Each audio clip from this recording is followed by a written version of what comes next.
사무엘하 구약성경 사무엘하 20장 3장 20절 말씀부터 30절 말씀까지 보겠습니다. 구약성경 사무엘하 3장 20절 말씀부터 30절 말씀까지.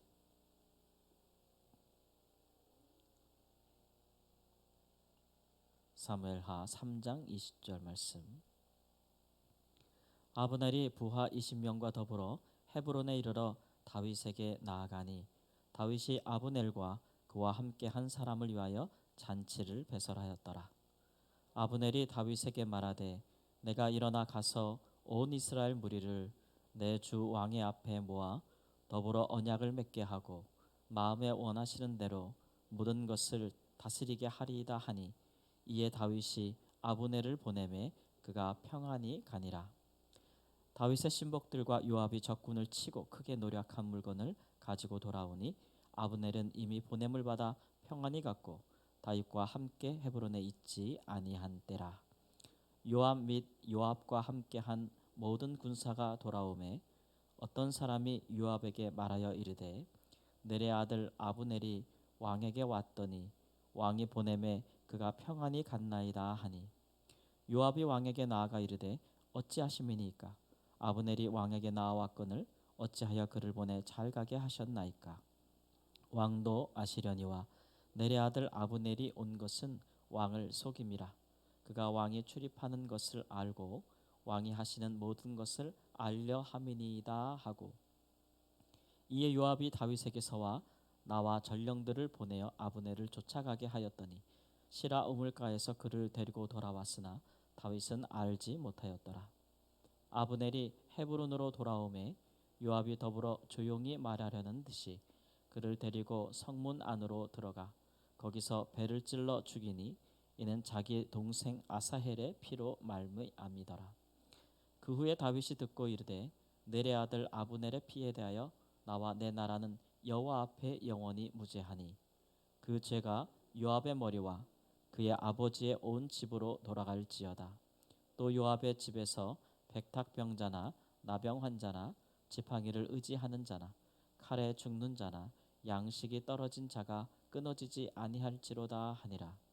요압과 그의 동생 아비새가 아브넬을 죽인 것은 그가 기브온 전쟁에서 자기 동생 아사헬을 죽인 까닭이었더라. 아멘. 이스라엘 왕국을 두고서는 세 사람의 관계가 복잡하게 얽히고 있습니다. 먼저는 북이스라엘의 사울의 군대 장관이었던 아브넬이 사울의 아들 이스보셋을 왕위로 내세웠으나 그는 헛수합에 불과했고 사실은 자기가 권세를 잡고 있었죠. 아브넬 한 사람이 있고 또 한 사람은 남유다의 왕이 되었던 이제 다윗이 있습니다.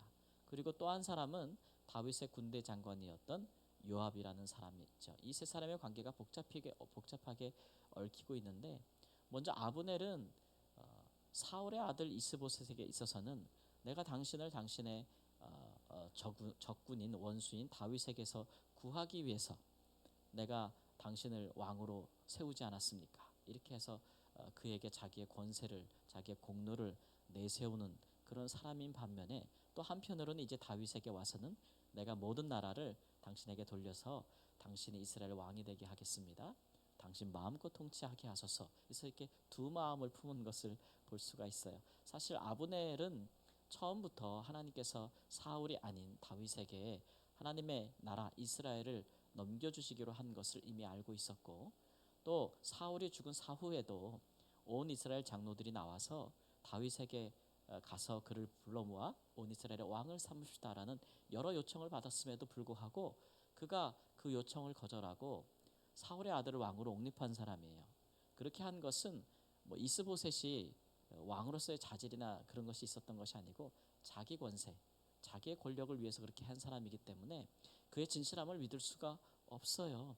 그렇기 때문에 다윗은 그가 다윗에게 나와서 이 밀사를 보내서 평화 조약을 맺고 이스라엘을 하나로 통일시키자 하고자 할 때에 그가 과연 진정성이 있을까에 대해서 의심을 했고 그래서 정말 그가 북이스라엘을 대표할 수 있는가를 알아보기 위해서 내 본래 전처였던 사울의 딸 미갈을 내게 데려오라. 그러면 내가 생각해 보겠다 이렇게 얘기를 했죠. 아브넬이 왕보다 권세가 있어서 그 사울의 딸 미갈을 데리고 오지요. 그래서 다윗이 이제 아브넬을 받습니다. 그래서 그를 대표로 하여 평화 조약을 맺기로 하고 이제 돌려 보냈다 이런 것이죠. 왜냐하면 다윗은 무엇보다도 이스라엘의 왕이 될 때 그는 이제 전쟁이나 동족의 피를 흘려서 형제의 피를 흘려서 왕이 되는 것은 하나님의 뜻이 아니라는 분명한 생각을 갖고 있었어요. 그렇죠? 그래서 사울 왕을 죽일 여러 기회가 있었지만 그는 죽이지 아니하였고, 또 요압이 그렇게 앞장서서 사울의 집과 전쟁하는 것도 그는 기뻐하지 아니하였습니다. 그런데 안타까운 것은 다윗이 먼저 헤브론에서 유다 지팡의 왕이 돼서 이스라엘 왕이 되기까지 7년을 있는데, 헤브론에서 유다 지파의 왕이 됐을 때 그가 왕으로서의 좀 하나님 앞에서 올바른 행보, 다른 사람들이 보기에도 참 왕으로서의 올바른 행보를 보였으면 좋은데, 헤브론에 있을 때 그가 한 일이라고는 결혼을 더 많이 하는 거예요. 그렇죠? 우리가 살펴보았지만 하나님께서는 왕은 아내를 많이 두지 말라고 하셨는데 이 사람은 7년 동안에 6명의 아내를 두었다. 다윗은 그러니까 헤브론의 왕이 되고 나서는 정욕에 빠져서 살고 있었어요. 그러니까 당연히 왕으로서의 권세가 약하여지고, 이제 누가 권세를 잡았냐 하면 요압, 다윗 밑에 있었던 신복 군대 장관이 권세를 잡았다. 오늘 말씀에도 보면 평화의 사절로 왔던 아브넬을 왕과 의논도 하지 아니하고 그 사람을 조용히 불러서 그것도 아주 비열하게 그렇게 은밀하게 살해하잖아요. 이것은 다윗에게도 굉장한 치명타예요. 왜냐하면 공식적으로 평화 조약을 맺기 위해서 온 대사 아닙니까, 그렇죠? 그 사람을 왕의 허락도 없이 조용히 불러서 죽였다는 것은 아주 비열한 짓이죠. 물론 요압의 그 동생 아사헬을 아브넬이 죽인 것에 대한 개인적인 복수였다고 이야기를 합니다. 그러나 아사헬의 죽음은 전쟁 중에 일어난 일이에요. 기브온과의 전쟁을 할 때에 기브온에서 사울의 집과 다윗의 집이 전쟁 놀이를 했잖아요. 아브넬의 도발로 인해 시작된 것이긴 하지만 그 요압의 동생 아사헬이 그 공로를 세우기 위해서 아브넬을 죽이고자 했어요. 아브넬이 여러 차례 나를 따라오지 말아라. 네가 나한테 죽임을 당하면 내가 내 형 요압의 얼굴을 어떻게 보겠느냐라고 해서 여러 번 돌아가라고 했지만 아사헬은 아브넬을 죽이기 위해서 맹렬히 쫓아왔거든요. 결국 그 일에 대해서 아브넬이 아사헬을 죽이기는 했지만 전쟁 중에 일어난 일이기 때문에 그 자기를 죽이려 한 일에 대해서 방어하다가 일어난 일이니까 정당방위를 할 수 있어요. 그러니까 어떤 개인적인 아브넬의 불의함에 대한 개인적인 복수, 정당한 복수라고 보기는 어렵습니다. 그런데 이 요압은 이런 일에 굉장히 좀 비열한 사람이에요. 왜냐하면 이것이 개인적인 동생에 대한 복수라는 그런 형식으로 이루어지고 있지만 이 암살이, 그러나 이후에 다윗이 이 요압의 권세에 대한 두려움을 느껴요. 이 왕으로서 어떤 하나님의 뜻에 따라 행하고자 싶어도 이 요압의 권력이 너무 강해서 잘 하지 못하는 일이기 때문에 다른 군대 장관, 아마사라는 군대 장관을 또 해서 곁에 두는데 요압이 또 그를 암살하거든요. 왜냐하면 이 권력력이 굉장히 강한 사람이에요. 그래서 이런 일들을 볼 때, 이후도 일어나는 일을 볼 때 요압은 복수를 빌미로 이 일을 했지만 사실은 아브넬을 통하여 평화 조약이 이루어졌을 때 아브넬이 온 이스라엘의 또 군대 장관이 될 수 있는 가능성이 있잖아요. 공로를 인정받아서. 거기에 대한 그가 이제 또 질투심, 강한 시기와 질투심을 가졌다고 보기에도 무방합니다. 이렇듯 보듯이 아브넬은 정말 두 마음을 품은 위선적인 사람임에도 불구하고 이스라엘에 통일시킬 수 있는 통일을 시킬 수 있는 그 지혜가 있는 자, 그걸 할 수 있는 자가 자기밖에 없다는 어떤 그런 것들을 양쪽에 다 내세우고 있는 사람이고, 요압은 비열한 사람이고, 다윗은 이때 평화에 대한 강한 목적은 갖고 있었지만 육신의 정욕에 빠져 있을 때고, 어느 것으로 보아도 이스라엘이 하나로 통합될 수 있는 그런 길이 보이지 않아요. 복잡하게 얽혀 있단 말이에요. 이 사람들의 욕심과 정욕과 생각들이 복잡하게 얽혀 있는데 결국 이 모든 것을 주관하시고 그 뒤에서 사람의 그런 온전치 못함 뒤에서라도 결국은 이스라엘을 통일시키는 분이 누구냐 그러면 하나님이에요. 하나님은 자기 영광을 사람에게 주지 아니하시죠. 이것은 하나님의 어떤 이기적인 마음이 아니라 사람의 마음이 이처럼 겉으로 보기에는 다 평화를 사랑하는 것 같고, 겉으로 보기에는 정의를 행하는 것 같고, 겉으로 보기에는 의를 행하는 것 같아도 사람들의 마음속에는 다 이기적인 마음과 자기의 탐욕에 사로잡힌 마음들이 있기 때문에 그런 것들에 이끌려서 사람에게 영광이 간다면 그 결과가 온전치 못해요. 그러면서 하나님은 사람의 중심을 잘 아시죠. 다 판단하고 계시기 때문에 그들이 원하는 방식으로 도모가 이루어지지 않게 하세요. 어쩌면 아브넬이 이렇게 평화주역을 잘 성사시켜서 다윗에게 이스라엘 나라를 넘겼다라면 그의 권세는 하늘을 찔렀을 거예요. 그죠? 하늘을 찔렀을 거예요.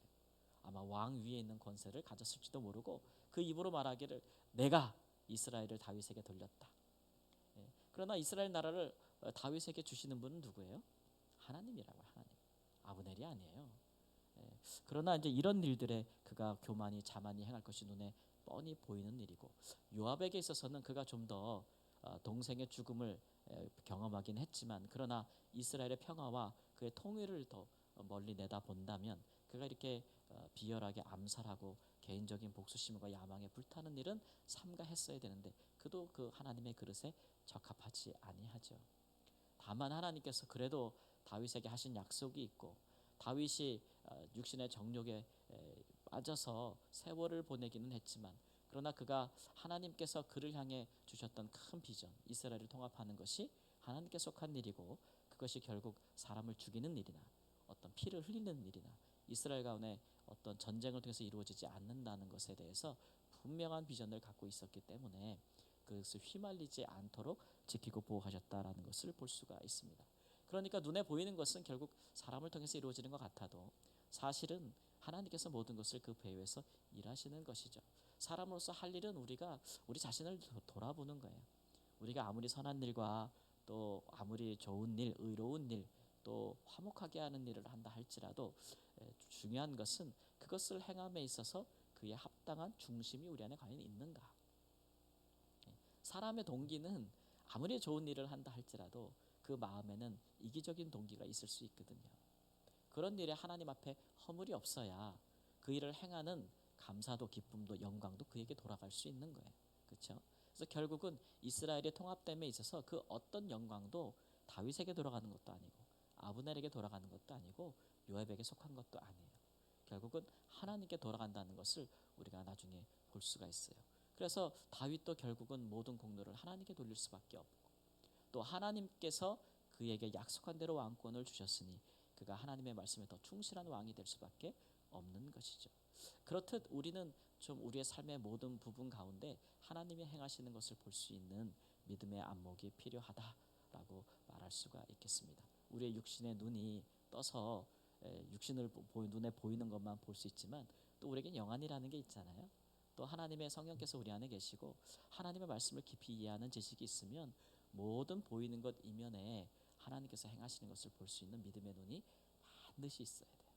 그래야 하나님이 이렇게 일하시는구나, 하나님이 저렇게 주관하시는구나, 그렇게 생각함으로써 하나님께 영광도 돌릴 수 있고, 그럼으로써 하나님이 함께 하나님과 함께 동역하는 자가 되지 않겠어요? 올 한 해 우리 신앙의 목표가 하나님과 함께 일하는 동역자가 되자라고 했는데 하나님이 일하시는 것을 모르고 어떻게 하시는지를 알지 못하고 어떻게 하나님과 동역할 수 있겠어요? 그런 믿음의 눈을 뜨고 하나님에 관한 지식이 있기를 우리 주 예수님의 이름으로 축원합니다. 기도하겠습니다.